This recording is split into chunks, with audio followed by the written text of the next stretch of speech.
أعوذ بالله من الشيطان الرجيم بسم الله الرحمن الرحيم استغفر لهم أو لا تستغفر لهم إن تستغفر لهم 70 مرة فلن يغفر الله لهم ذلك بأنهم كفروا بالله ورسوله والله لا يهدي القوم الفاسقين صدق الله العظيم.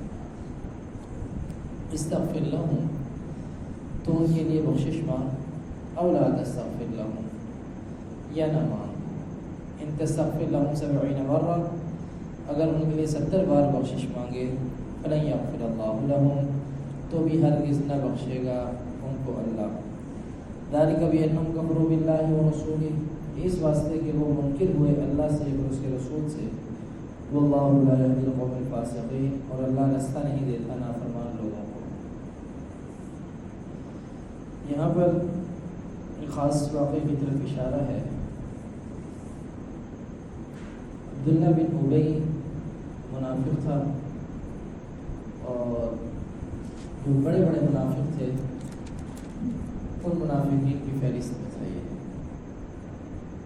اس کا انتقال ہو گیا.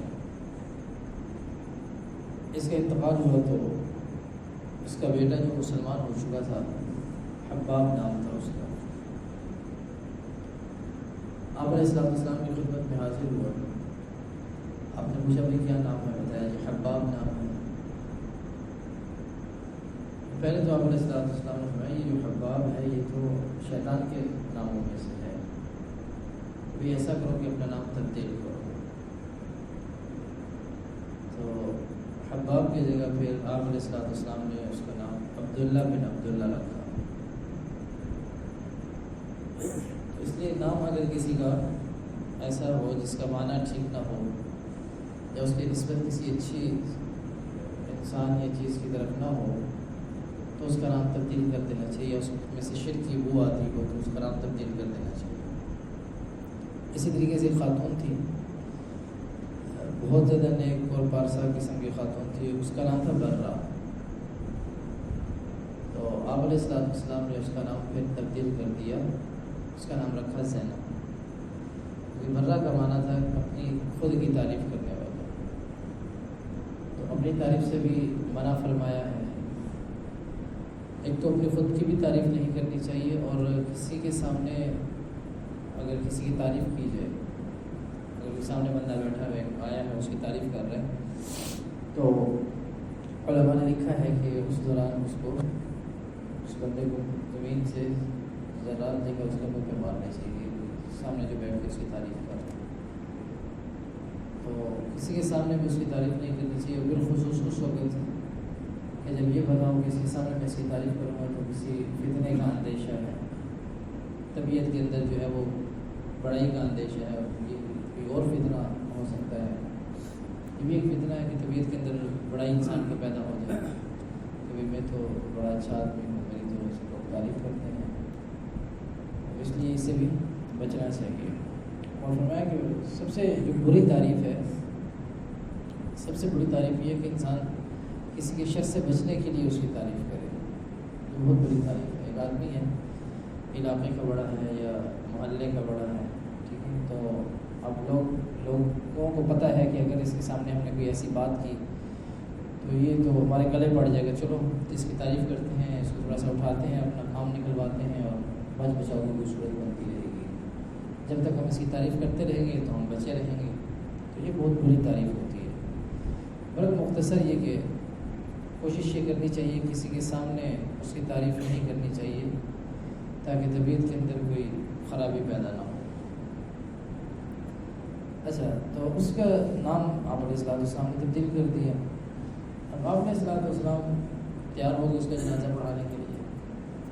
آپ نے اپنی قمیص بھی اس کے کفن کے لیے دے دی، اپنا لعاب بھی اس کے منہ میں ڈال دیا، اور اس کے جنازہ بھی پڑھایا. حضرت عمر رضی اللہ تعالیٰ عنہ نے روکنے کی بڑی کوشش کی کہ اللہ کے نبی آپ ایسا نہ کریں، یہ تو منافق ہے، اور رئیس المنافقین کے اندر اس کا نام آتا ہے، آپ کیوں اس کا جنازہ پڑھا رہے؟ اسے تو فلاں موقع کے اوپر ہمیں بڑی تکلیف پہنچائی ہے، تو آپ کو اس کا جنازہ نہیں پڑھانا چاہیے. لیکن چونکہ اس وقت تک صراحتاً کوئی ایسی ممانعت نہیں آئی تھی منافقین کے لیے دعا کرنے کے حوالے سے کہ ان کو نہیں کرنی دعا، ان کے لیے بالکل نہیں کرنی، تو اس وقت تک ایسی کوئی صراحتاً ممانعت نہیں تھی. تو فرمایا کہ مجھے تو اللہ نے اختیار دیا ہے، منع تو نہیں کیا نا کہ آپ استغفار کریں یا نہ کریں، منع نہیں کیا کہ بالکل نہ کریں، تو مجھے اللہ نے اختیار دیا ہے. اور آپ علیہ الصلوۃ والسلام کو تو ویسے بھی رحمت والا نبی کہا جاتا ہے، جو تمام جہان والوں کے لیے رحمت بن کر ہے. تو رحمت کا تقاضا یہ تھا کہ آپ کرتے، کیونکہ اختیار ہے. اگر تو منع کر دیا جاتا تو اور بات تھی. اب تو اختیار کر لیا، ہاں بھائی آپ کو اختیار ہے، آپ کریں یا نہ کریں. تو کریں یا نہ کریں، ہو سکتا ہے کہ بعد میں کوئی قبولیت کی بات بن جائے. تو آپ علیہ الصلوۃ والسلام نے جب یہ سارا رحمت والا معاملہ اس کے ساتھ کیا تو بعد میں تو منع ہو گیا کہ آپ نے بالکل نہیں کرنا. لیکن اس کے قبیلے کے لوگوں نے دیکھا کہ ایسا کریمانہ اس کا انداز ہے، ایسے اعلیٰ اخلاق ہیں کہ پتہ بھی ہے منافق ہے. تو بیٹے نے بھی آگے کہا نا کہ یہ تو ٹھیک ہے، آپ دیکھیں اس نے بظاہر کلمہ بھی پڑھا ہوا تھا اور جہاد کے اندر بھی شریک ہوتا تھا، اس لیے آپ کو تو جنازہ پڑھانا چاہیے، آپ کو تو ایسا معاملہ کرنا چاہیے. تو اب جب لوگوں نے دیکھا کہ بھئی یہ تو اتنے کریم نبی، اتنے اخلاق والے نبی، اتنے اعلیٰ کی صفات والے ہیں کہ اتنا کچھ ہونے کے باوجود اس کے لیے مغفرت کی دعا کر رہے ہیں، تو تقریباً اور مفسرین نے لکھا کہ تقریباً 1000 لوگ یہ بات دیکھ کر صحیح ایمان لے کر آ گئے اس کے قبیلے کے اسلام لے آئے. لیکن یہاں پر جب یہ معاملہ ہو گیا تو اللہ رب العزت نے اس کے بعد پھر منع بھی فرما دیا، وضاحت آگے کہ آپ کسی منافق کے لیے کوئی دعا نہیں ہوگی. تو فرمایا کہ استغفر لہم، آپ ان کے لیے استغفار کریں، او لا تستغفر لہم، یا ان کے لیے استغفار نہ کریں. ان تستغفر لہم 70 مرہ، اگر ان کے لیے 70 بار بخشش مانگے. تو عربی میں جو 70 کا لفظ یا اس طرح کے جو بڑے عدد بولے جاتے ہیں وہ اس لیے نہیں بولے جاتے کہ 70 مرتبہ ہی کریں یا 100 مرتبہ ہی کریں، بلکہ اس لیے بولے جاتے ہیں کہ وہ کثرت مراد ہے اس سے، کہ اگر آپ ان کے لیے کثرت سے بھی دعا کریں تب بھی کیا ہوگا، فلن یغفر اللہ لہم، اللہ ان کی بخشش نہیں کرے گا، اللہ کو معاف نہیں کرے گا. اب دیکھیں ایک چیز تو اس میں یہ بھی سمجھ میں آتی ہے کہ جناب نبی کریم صلی اللہ علیہ وسلم کو اللہ رب العزت نے کلی اختیار نہیں دے دیا تھا، جس کو کہا جاتا ہے مختار کل. آپ علیہ الصلوۃ والسلام مختار کل نہیں تھے، کیونکہ قرآن کہہ رہا ہے کہ اللہ فرما رہے ہیں کہ ان تستغفر لہم 70 مرہ، اگر آپ ان کے لیے کتنی ہی مرتبہ ہی استغفار کیوں نہ کریں، فلن یغفر اللہ لہم، اللہ بخشنے والا نہیں ہے ان کو. نبی دعا کرے اور اللہ بخشنا یہ تو نہیں ہو سکتا. لیکن اس کا مطلب یہ ہے کہ جو نبی ہے وہ یہ سبق بھی مل رہا ہے کہ مختار کل نہیں ہے. اصل جو اختیار ہے وہ 100% اللہ کے پاس ہے. اللہ اپنی رحمت سے اگر نبی کو یہ اختیار دے دے کہ ٹھیک ہے آپ ان کے لیے دعا کر دیں میں ان کو بخش دوں گا، تو یہ اختیار در حقیقت اللہ کے پاس ہے کہ اللہ نبی کو کہہ رہا ہے کہ آپ دعا کر دیں. لیکن اگر اللہ یہ نہیں کہہ رہا اور اللہ کی مرضی نہیں ہے کہ اس کو بخشنے کی، تو پھر استغفر لہم 70 مرہ، آپ جتنے بھی دفعہ مرضی کے لیے استغفار کریں، اللہ بالکل بخشنے والا نہیں ہے.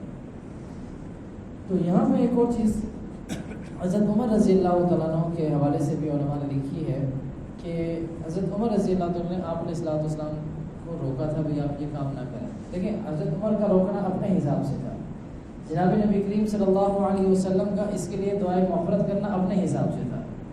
آپ نے جو دعائے مغفرت کی، جو جنازہ پڑھایا، جو لعاب اس کے منہ میں ڈالا اور جو قمیض اس کے لیے پیش کی، یہ آپ کی رحمت کا تقاضا تھا کہ آپ یہ کرتے، آپ کو رحمت کا تقاضا تھا. حضرت عمر رضی اللہ تعالیٰ کے بارے میں علماء نے لکھا ہے کہ جو موافقات عمر ہیں ان میں ایک چیز یہ بھی آتی ہے کہ جب آپ حضرت عمر رضی اللہ نے منع فرما دیا تھا کہ آپ یہ کام نہ کریں، تو یہ کام آپ علیہ الصلوۃ والسلام نے اپنے رحمت کے انداز میں کیا. تو اللہ رب العزت کو بھی وہ آپ علیہ الصلوۃ والسلام کی جو ادا تھی وہ کیونکہ وہ رحمت کی وجہ سے تھی. تو آپ نے اللہ رب العزت نے بھی پھر تنبیہ فرمائی کہ یہ کام آپ کو نہیں کرنا چاہیے تھا کہ آپ نے اس کے لیے دعائے مغفرت کی اور یہ سارے کام کیے. تو ذالک بأنہم کفروا باللہ ورسولہ، اللہ رب العزت کیوں معاف نہیں کریں گے، کیا وجہ، کیا انہوں نے فرمایا کہ ذالک بأنہم کفروا باللہ ورسولہ، یہ اس واسطے کہ وہ منکر ہوئے اللہ سے اور اس کے رسول سے. آپ علیہ الصلوۃ والسلام سے اور اللہ سے منکر ہوئے، اللہ کی وحدانیت کا انکار کیا اور رسول اللہ صلی اللہ علیہ وسلم کی رسالت کا انکار کیا. لیکن آپ نے السلام یہ تو ہمیں بات سمجھ میں آتی ہے کہ اللہ کا انکار کرتی ہے. اور پہلی بات یہ ہے کہ اللہ کا انکار گویا کہ ایمان کا انکار ہے. جب ایمان کا انکار ہے تو بخشش تو ایمان کے اوپر ہے. جب ایمان نہیں ہے تو بخشش کس بات کی؟ ایمان ہوگا تو بخشش ہوگی نا. ایمان ہی نہیں ہے بخشش کس بات کی؟ بخشش نہیں ہوگی. اور ایمان کے لیے اللہ کے اوپر ایمان بھی شرط ہے, اللہ کے رسول کے اوپر بھی ایمان شرط ہے. اور اللہ کے رسول کے ایمان اس انداز میں شرط ہے کہ جناب نبی کریم صلی اللہ علیہ وسلم ہر حیثیت سے اور ہر اعتبار سے اللہ کے آخری نبی ہے. اس میں کسی قسم کی کوئی گنجائش نہیں.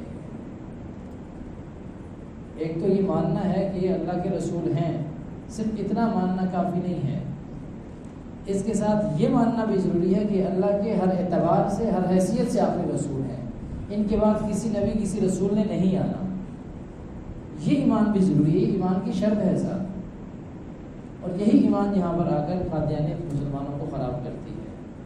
خود بھی خراب ہے, خود بھی جہنمی ہے, اور لوگوں کو بھی خراب کرتے ہیں.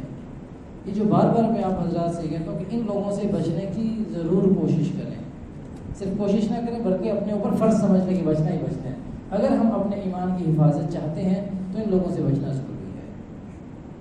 تو اس لیے جب بھی آپ کسی سے ایمان کے حوالے سے کوئی عموماً ہوتا ہے نا, شکوک و شبہات پیدا ہو جاتے ہیں, بعض اوقات تو یقینی بات ہو جاتی ہے کہ فلاں بندہ قادیانی ہے, تو صرف اتنی بات کافی نہیں ہے کہ وہ آپ علیہ السلام کے اوپر ایمان لے کر آیا, بلکہ اس کے ساتھ ساتھ یہ بات بھی ضروری ہے کہ وہ آپ علیہ السلام کو آخری نبی بھی مانے گا اور ہر اعتبار سے مانے گا. کیونکہ حضرت عیسیٰ علیہ السلام کو تشریف لائیں گے, وہ ایک نبی کی حیثیت سے تشریف نہیں لائیں گے بلکہ وہ ایک امتی کی حیثیت سے تشریف لائیں گے, کہ وہ آپ علیہ السلام کے امتی ہوں. امتی کی حیثیت سے بہت سارے انبیاء نے دعائیں مانگی تھی. علماء نے لکھا ہے کہ بہت سارے انبیاء نے دعا مانگی تھی کہ یہ امت ہمیں دے دے. یہ بھی بڑے اعزاز کی بات ہے کہ یہ امت ہمیں دے دے, اور یہ امت ہمیں نہیں دے دے تو ہمیں اس امت میں کر دے. تو اللہ رب العزت نے حضرت عیسیٰ علیہ السلام کی دعا کو قبول فرمایا, ان کو زندہ آسمانوں پہ اٹھا لیا, اور آخرت میں جب قرب قیامت میں ان کو دوبارہ زمین کے اوپر بھیجا جائے گا, وہ آپ علیہ السلام کی امتی کی حیثیت سے آئیں گے, اور وہ پھر اپنی شریعت کے اوپر نہیں چلیں گے. جو حضرت عیسیٰ علیہ السلام شریعت لے کر آئے تھے اس شریعت کے اوپر عمل پیرا نہیں ہوں گے, بلکہ وہ شریعت محمدی کی پیروی کریں گے. اس لیے یہ بات بہت ضروری ہے کہ جب اللہ رب العزت کی وحدانیت کا ہم اقرار کرتے ہیں کہ اللہ ایک ہے, ساتھ ساتھ کہتے ہیں کہ اللہ کا کوئی شریک نہیں, ساتھ یہ بھی ایمان ہے. یہ ایک نہج کا نہیں, ایک سائڈ کا نہیں, دونوں سائڈوں کا. اللہ ایک ہے اور اس کے ساتھ ساتھ اللہ کا کوئی شریک نہیں ہے. اسی طریقے سے جناب نبی کریم صلی اللہ علیہ وسلم اللہ کے رسول ہیں اور آخری رسول ہیں, اور اس کے ساتھ ساتھ کوئی بھی کسی بھی اعتبار اور کسی بھی حیثیت سے آپ کے بعد نبی اور رسول نہیں ہوگا. یہ ایمان کا تقاضا ہے, اور اگر کسی کا یہ ایمان نہیں ہے تو وہ مسلمان نہیں ہے. ٹھیک ہے جی. اور یہ کوئی ایسی فرقہ پرستی والی بات نہیں, بلکہ ہم یہ آئین کے تحفظ کے لیے بات کر رہے ہیں. پاکستان کا جو آئین ہے اس کے تحفظ کے لیے یہ بات ہے, کیونکہ آئین کے اندر ان کو کافر قرار دیا گیا ہے واضح طور پر کہ قادیانی مسلمان نہیں ہیں, وہ اپنے آپ کو مسلمان نہیں کہہ سکتے. ٹھیک ہے, تو ہم تو یہ آئین کا تحفظ کر رہے ہیں. یہ ایسی بات نہیں کہ ہم کوئی تخریب کاری ہے, کوئی فرقہ واریت پھیلا رہے ہیں, بلکہ آئین کے تحفظ کے لیے دعوت اور کوشش چل رہی ہے کہ قادیانیوں کو کافر کہا جائے, ان کو کافر مانا جائے. اگر کوئی نہیں کہتا, نہیں مانتا, تو اس کا مطلب وہ آئین کی خلاف ورزی کر رہے ہیں. تو شریعت تو, کیونکہ ہمارے ہاں تو شریعت تو بعد کی بات ہوتی ہے, پہلے تو آئین کی بات ہوتی ہے, شریعت کو بعد میں دیکھیں گے. تو آئینی اعتبار سے ہم آئین کا تحفظ کر رہے ہیں, ان کو کافر کہہ کر اور ان کو کافر بتا کر اور لوگوں کو یہ سمجھا کر کہ وہ کافر ہیں, وہ مسلمان نہیں ہیں.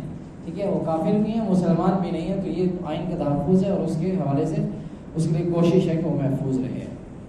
ذالک بأنہم کفروا باللہ ورسولہ, یہ اس واسطے کہ وہ منکر ہوئے اللہ سے اور اس کے رسول سے. واللہ لا یہدی القوم الفاسقین, اور اللہ راستہ نہیں دیتا نافرمان لوگوں کو, کہ نافرمان لوگ جو ہوتے ہیں اللہ ان کے لیے کوئی ایسی راہ نہیں نکالتا. ہاں اگر کوئی بعد میں کوئی توبہ کر لے اور صحیح معنوں میں ایمان لے, جس سے منافقین کے اندر بھی آپ علیہ السلام کی بات کے بعد بہت سارے ایسے منافق تھے جو صحیح معنوں میں ایمان لے آئے تھے, تو اللہ رب العزت نے ان کے لیے معافی کا بھی اعلان کیا. سنتے ہیں